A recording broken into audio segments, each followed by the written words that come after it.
Hello students, welcome to today's session of chemistry.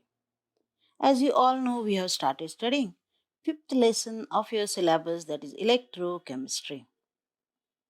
Before starting today's session, as usual, we will revise what we learned in the previous session. In the previous session, we learned about two types of secondary galvanic cells. Those are secondary dry cells also. The first one is nickel cadmium storage cell and second is mercury battery. We learned about the construction and working of these cells as well as the potential we obtain from these cells. Nickel cadmium cell is secondary dry cell, the one which can be recharged. And nowadays it is very popular because it is used in all electronic watches, calculators, etc. In this cell, the cathode is nickel oxide supported on nickel and anode is pure cadmium metal. And the electrolyte solution is basic. We learned about the cell reactions as well. The cell reactions are very important as far as exam is concerned. These two cells are there in the syllabus for this year also. Only lead storage battery is not included for this year only. Hence, these cell reactions you have to learn very hard. Try to remember those. And the best way to remember the reactions is to write them again and again. Every time when you want to learn the cell reaction, try to write it on the rough notebook or anything. Because only by writing we can minimize our mistakes. So practice it. The second cell we learned is mercury battery. Mercury battery is also secondary dry cells. That means it also can be recharged. In this mercury battery, zinc is anode. And not only zinc, but it is amalgamated with mercury. That is anode. And cathode is best of mercury and carbon. Here also the electrolyte is strongly alkaline. That is made up of a paste of KOH and ZNO. The electrolytic reactions again are somewhat critical. This cell is also popular as it is used in hearing aids, electric watches, pacemakers, etc. The voltage obtained by mercury battery is 1.35 volt and that of nickel cadmium battery is 1.4 volt. So we learned these two cells in the last session. Today we are going to learn about one more type of cells and those are called fuel cells. The fuel cells and its functioning. The functioning of fuel cell is based on the fact that combustion reactions are of a redox type and they also can be used to generate electricity. Because all these cells we learned up till now, they are run or the cell reactions are of redox type. And reduction oxidation means transfer of electrons. And as the transfer of electron takes place, electricity is generated and we get potential. Here, the redox reaction is carried out, but that redox reaction is of combustion type. What is combustion then? Combustion is burning in excess of oxygen. As oxygen is involved, here the reaction is redox type.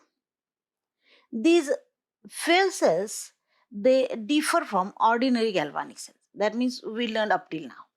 They are somewhat different because here the reactants are not placed within the cell but they are continuously supplied to electrodes from a reservoir. That means we have to carry a reservoir also. Those reservoirs will provide the reactants or we can say the anodic, cathodic and electrolytic different chemicals. Those are provided continuously by using a reservoir. Otherwise, as we learned, anode is somewhat metal is there, cathode is also different. They involve in the reaction and the electricity generated. But here, the difference is the reactants are not in the cell itself. They are provided continuously. In these cells particularly, one of the reactants is a fuel like hydrogen gas or methanol, and the other reactant is oxygen. As I told you, these cells include combustion types of reaction, and combustion, that means involvement of oxygen, and it works as oxidant. What is oxidant? As an oxidizing agent. What it does? The one which brings about oxidation. And as oxidation is brought about by oxygen, that means the parallel reaction will be naturally a reduction reaction. And here, particularly in fuel cells, as these are called fuel. Fuel, what is fuel? Here we are going to use fuel as a hydrogen gas, either or methanol, that is methyl alcohol. And its oxidation is done by using oxygen, and hence these are called fuel cells. And the simplest fuel cell included in our syllabus is hydrogen oxygen fuel cell. So let us start with hydrogen oxygen fuel cell. In this type of fuel cell, in H2O2 fuel cell, we can say the fuel is hydrogen gas, and oxygen, naturally it will act as an oxidant or as an oxidizing agent, the one which brings about oxidation. As oxygen is involved, it is called combustion also. The energy of the combustion of hydrogen is converted into electrical energy. Hence, it is the cell which provides us electricity, and that we want to learn about. So, let us see the construction or the diagram of hydrogen oxygen fuel cell. As you see here, the anode and cathode are porous carbon rods, and they contain small amount of finely divided platinum metal. As these are the porous rods, some amount of finely divided platinum metal is kept there, and which acts as a catalyst. The catalyst, the one which helps to accelerate the rate of reaction. So platinum metal is there in these anode and cathode rods. What is electrolyte then? Electrolyte is hot aqueous solution of KOH. So these three are there.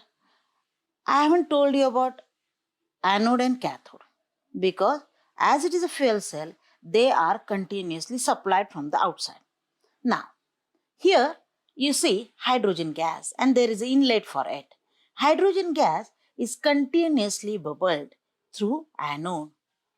Anode is a porous carbon rod with some platinum metal in it. Hydrogen gas we are supplying continuously to it. That means this anode is hydrogen gas, we can say. What is cathode then? As you see, oxygen gas is there. So oxygen gas is bubbled continuously through cathode into the electrolyte, that is aqueous KOH.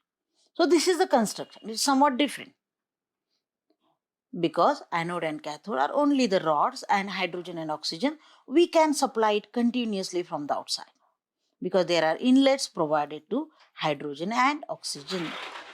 Now, what are the cell reactions? So better way practice the diagram. Now, construction, I will tell you, already have told you about the construction.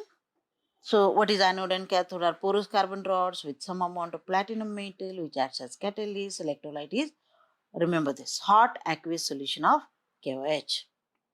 The carbon rods are immersed into electrolyte as shown in the figure. We already have seen the figure. Now, hydrogen gas and oxygen gas are continuously bubbled, hydrogen through anode and oxygen through cathode into the electrolyte. So, let us learn about the cell reactions. What is cell reaction? Now, as usual at anode, at cathode and net cell reaction. What happens at anode? There is always oxidation, as you know, and anode is negatively charged. What is anode here? At anode, hydrogen gas is there. Now, hydrogen gas is reacted with oxygen, or oxygen brings about the oxidation of hydrogen gas and converts hydrogen gas to H2O. And the reaction is like this. Hydrogen gas in presence of OH minus from the electrolyte. What is electrolyte here? KOH. So OH minus ions from the electrolyte. As KOH is a strong electrolyte, it gets dissociated into K plus and OH minus ions. Those are OH minus ions react with the hydrogen gas of anode and convert it into H2O with the liberation of electrons. The balancing is also there.